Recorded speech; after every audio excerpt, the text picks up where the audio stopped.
Yep, it's about time, a green arrow. With the 6th game week of the season completed, let's take a look at how my team performed and my transfer thoughts for Game Week 7.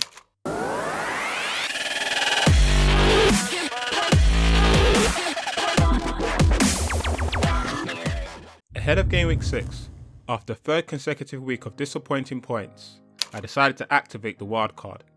With the Wildcard activated, the strategy was to build a template team that could perform for 4 consecutive weeks.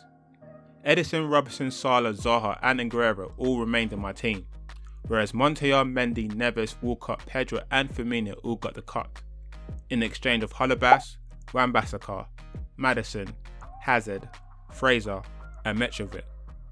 The selected players were chosen due to their good run of form, and had at least 2 desirable fixtures in the next 4 weeks.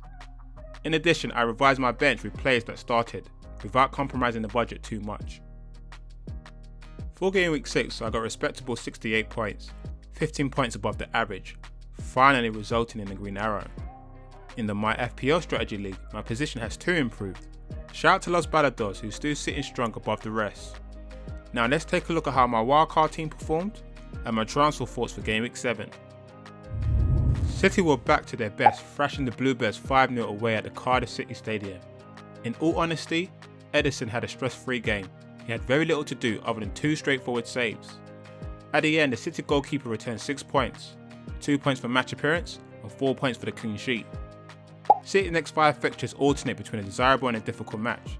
They face Brighton next before they play a tough away match against Liverpool. Using my wildcard for Game Week 6, I brought in Hennessy from Crystal Palace.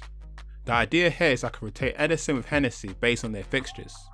Perhaps a quite expensive strategy, but a plan I'm willing to utilise for the short term.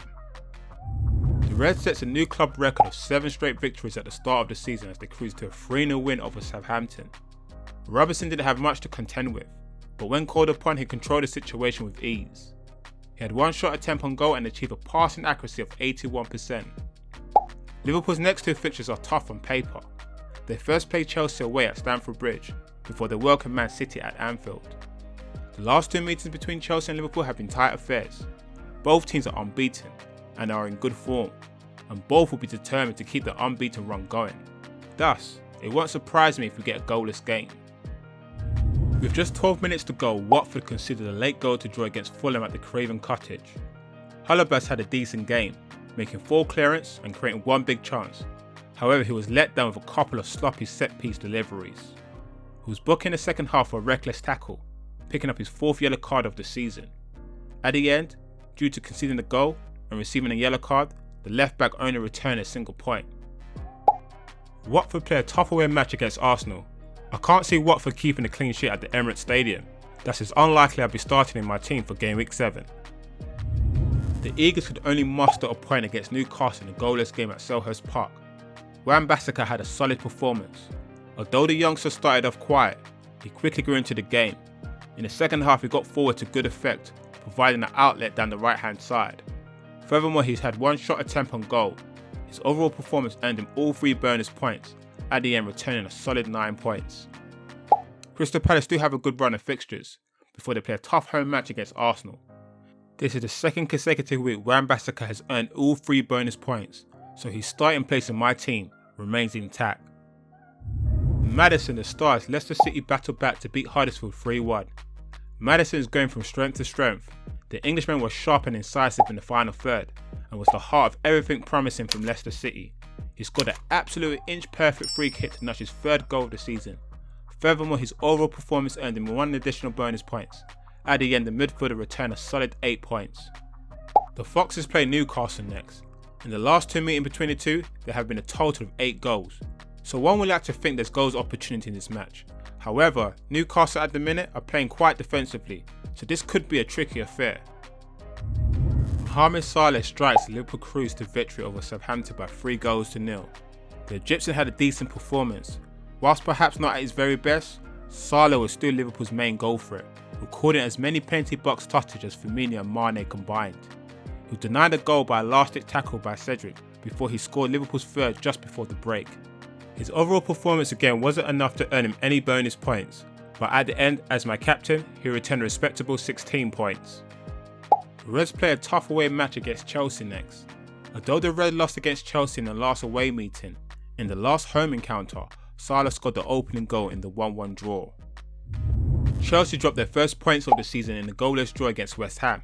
Hasn't blanked for the first time this season, a disappointment to many FPL managers, including myself, who signed him for Gameweek 6 on the back of last week's hat-trick. He had one shot on target and missed one big chance, and at the end the Belgian international only returned 3 points. I'm glad I didn't make him my captain. Chelsea faced Premier League leaders Liverpool next. In the last match between the two, Chelsea beat Liverpool 1-0. Burnley thrashed Bournemouth 4-0 at the Turf Moor Stadium. Fraser has been in great form leading up to this game, turning many FPL managers after his 18 points performance against Leicester City. In the match against Burnley, Fraser had an OK performance, with 2 attempts on goal as well as 2 attempted assists. The scoreline perhaps flattened Burnley, with Bournemouth enjoying 62% possession and only had 1 fewer shot on target than their hosts. But at the end, the Scotsman only returned 2 points for match appearance. The Cherries faced Crystal Palace next. Despite the heavy defeat, Bournemouth have had an excellent start to the season, well positioned in the top half of the Premier League table, so I don't think their confidence will be affected ahead of the Crystal Palace game. AGUERO finds the net in his 300 City appearance in a 5-0 thrashing against Southampton. Just recently signing a new contract, AGUERO tucked in City's opener with a clinical finish. Overall, he had 3 shots on goal and a passing accuracy of 87%. At the end, the City legend returned a respectable 6 points. City faced Brighton next at the Etihad Stadium. The last home match between the two, City beat the Seagulls by 3-1. Brighton have already conceded 11 goals this season, the 3rd highest in the Premier League. Thus this could be a good fixture for AGUERO. Newcastle holds on to a draw against Crystal Palace at Selhurst Park. ZAHA, who has scored 3 of their 4 league goals in this campaign, but only managed 2 efforts on goal against the Magpies. Manager Roy Hodgson believed that ZAHA's subpar display may have been affected by the fallout from ZAHA's recent comments on the officials. However, their star might appear to be struggling with a back problem he picked up during the warm-up session. Crystal Palace welcomes Bournemouth next at Selhurst Park. In the last meeting between the two, ZAHA scored a goal against the Cherries in the 2-2 draw. MITROVIC snatches a draw from Watford at the Craven Cottage Stadium. His late close range finish won the host a point.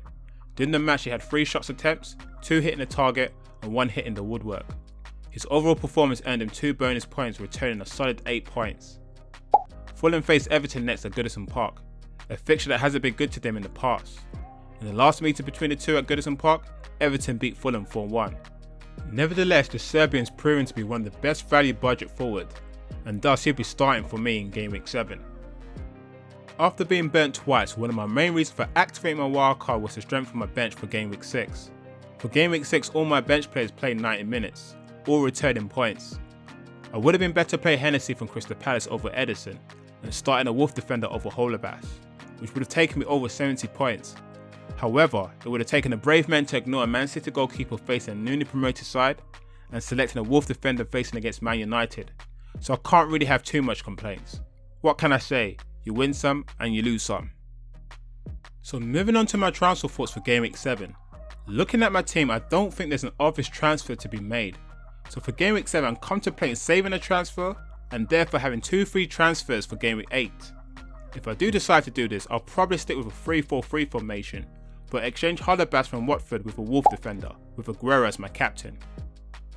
However, perhaps another option could be to actually exchange Salah, yes I said it, Salah, for Richarlison.